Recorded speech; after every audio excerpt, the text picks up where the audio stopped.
नमस्कार और हमारे इस खास विश्लेषण में स्वागत है। आज हम एक खोजी रिपोर्टर के नजरिए से एक ऐसी घटना की तह तक जाने वाले हैं जिसने आधुनिक शहरी जीवन की एक बहुत ही खौफनाक सच्चाई को बेनकाब कर दिया है। तारीख थी 29 अप्रैल 2026। गाजियाबाद के इंदिरापुरम में स्थित गौर ग्रीन एवेन्यू, जो एक बेहद व्यस्त और घनी आबादी वाली सोसाइटी है, वहां सुबह सुबह अचानक एक भयानक आग भड़क उठी।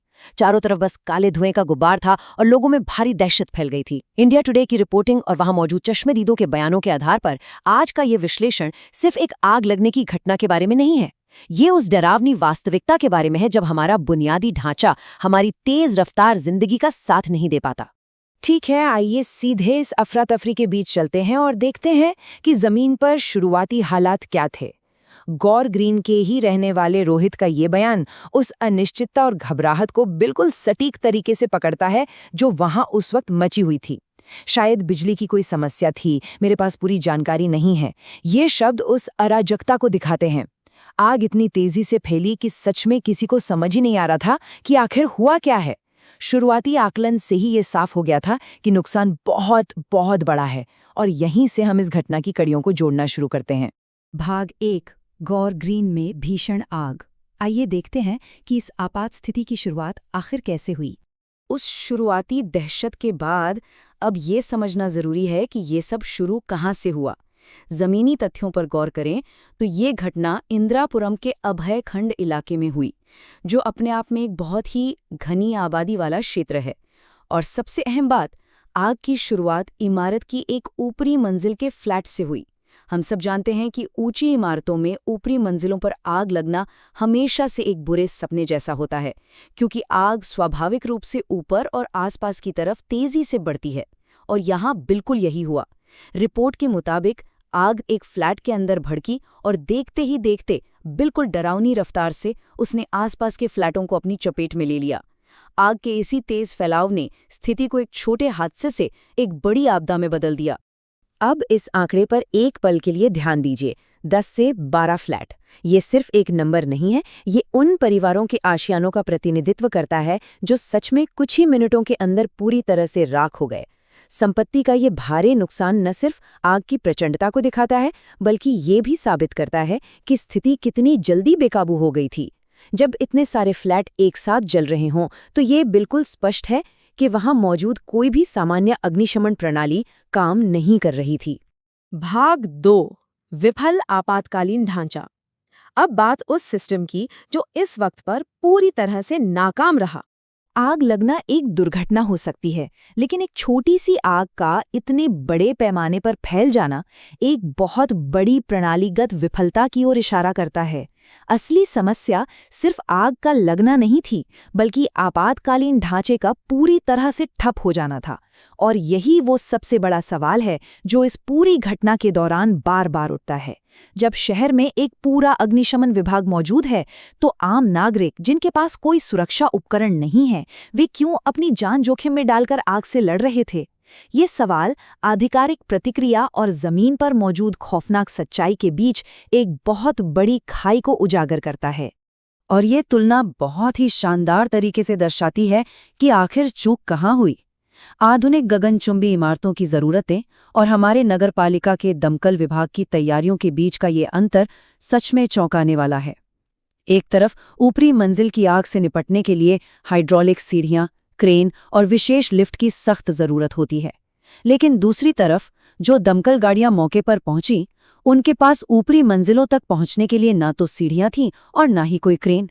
पानी तो था उनके पास, लेकिन वो पानी उन मंजिलों तक पहुंच ही नहीं पा रहा था जहां आग धधक रही थी। ये हमारे शहरी विकास और आपातकालीन सेवाओं के पिछड़ेपन का एक बहुत ही घातक उदाहरण है। भाग 3, घटनास्थल पर रिपोर्टर। आइए सीधे ग्राउंड जीरो से जुटाए गए सबूतों पर नजर डालते हैं। इस घटना का एक बहुत ही अनूठा पहलू ये रहा कि जिस सोसाइटी में आग लगी, वहां देश के जाने माने पत्रकार खुद रहते थे। इसका मतलब ये है कि हमारे पास सिर्फ बाद में आई आधिकारिक रिपोर्टें नहीं हैं, बल्कि उन लोगों के लाइव सबूत हैं जो खुद इस आपदा का सामना कर रहे थे। वरिष्ठ पत्रकार और फिल्म निर्माता विनोद कापड़ी उसी सोसाइटी में रहते हैं। सोशल मीडिया पर उन्होंने जो वीडियो शेयर किए वो सीधे तौर पर एक आपातकालीन अलार्म का काम कर रहे थे। उन्होंने यूपी पुलिस और फायर सर्विस को टैग करते हुए साफ लिखा कि दमकल विभाग का पानी ऊपरी मंजिलों तक नहीं पहुंच पा रहा है। ये कोई सुनी सुनाई बात नहीं थी, ये घटनास्थल से सीधा प्रसारित किया जा रहा एक प्राथमिक साक्ष्य था जिसने सिस्टम की इस भारी कमी को बेनकाब कर दिया। तो सबसे महत्वपूर्ण बात यह है कि इस दावे की पुष्टि एक और वरिष्ठ पत्रकार अजीत अंजुम ने भी की, जो वहीं मौजूद थे। उनका बयान इस बात का पुख्ता प्रमाण था कि आधिकारिक राहत कार्य किस कदर पंगु हो चुका था। दमकल गाड़ियों के पास कोई सीढ़ी नहीं है। सोचिए, ये कोई छोटी मोटी शिकायत नहीं है। एक बहुमंजिला इमारत में रहने वालों के लिए ये मौत के फरमान जैसा है। जब दमकल विभाग आग तक पहुंच ही नहीं सकता तो उनके वहां होने का क्या ही मतलब रह जाता है। इसी बेबसी ने वहां के निवासियों को एक बहुत ही खतरनाक कदम उठाने पर मजबूर कर दिया। भाग 4, निवासियों ने संभाला मोर्चा। जब सिस्टम जवाब दे गया तो लोगों ने क्या किया, चलिए देखते हैं। अब यहाँ सबसे दिलचस्प बात यह है कि जब सिस्टम पूरी तरह से फेल हो गया तो लोगों के पास हाथ पर हाथ धरे बैठे रहने का कोई विकल्प नहीं था। यहीं से सामुदायिक हस्तक्षेप शुरू हुआ। और ये किसी फिल्म का सीन नहीं है, ये गाजियाबाद के नागरिकों की खौफनाक हकीकत थी। जरा कल्पना कीजिए, निवासी भयंकर गर्मी और दम घोटू धुएं के बीच बिना किसी ट्रेनिंग के काम कर रहे थे। चारों तरफ दहशत थी। ऐसे में लोगों ने पास के सुरक्षित टावरों से पानी पंप करना शुरू किया। घरों के पानी के पाइप निकाल लिए गए और उन्हें जोड़कर आग बुझाने की कोशिश की जाने लगी। यह अपने आप में अविश्वसनीय साहस तो था ही, लेकिन यह भी बताता है कि जब नागरिक सुरक्षा तंत्र फेल हो जाता है तो इंसान को जान बचाने के लिए क्या कुछ नहीं करना पड़ता। ये शब्द अजीत अंजुम के वीडियो से लिए गए हैं, जो उस वक्त की हताशा को पूरी तरह से बयां करते हैं। जरा उस दृश्य की कल्पना कीजिए। एक गगनचुंबी इमारत धू-धू कर जल रही है और सामने वाले टावर की बालकनी से कुछ लोग बाल्टियों और घर के पाइपों से पानी फेंककर उसे बुझाने की कोशिश कर रहे हैं। ये इतनी बड़ी आधुनिक इमारत के सामने बचाव का एक बहुत ही मजबूर और पुराना तरीका था। ये दृश्य सिर्फ आग बुझाने के प्रयास को नहीं दिखाता, बल्कि एक पूरी व्यवस्था की लाचारी को कैमरे में कैद कर लेता है। भाग 5, अनसुलझे सवाल। चलिए इस पूरी घटना को एक व्यापक नजरिए से समझने की कोशिश करते हैं। इंदिरापुरम के गौर ग्रीन की ये आग तो बुझ गई, लेकिन इसने जो सवाल पीछे छोड़े हैं वे अब भी धधक रहे हैं। ये मामला सिर्फ एक सोसाइटी या एक शहर का नहीं है, और हम अपना ये विश्लेषण इसी सबसे बड़े सवाल के साथ खत्म करेंगे। हमारे शहर लगातार ऊपर की ओर बढ़ रहे हैं। 20, 30 या 40 मंजिला इमारतें आम बात हो गई हैं, लेकिन क्या हमारी आपातकालीन सेवाएं भी उसी रफ्तार से अपग्रेड हो रही हैं?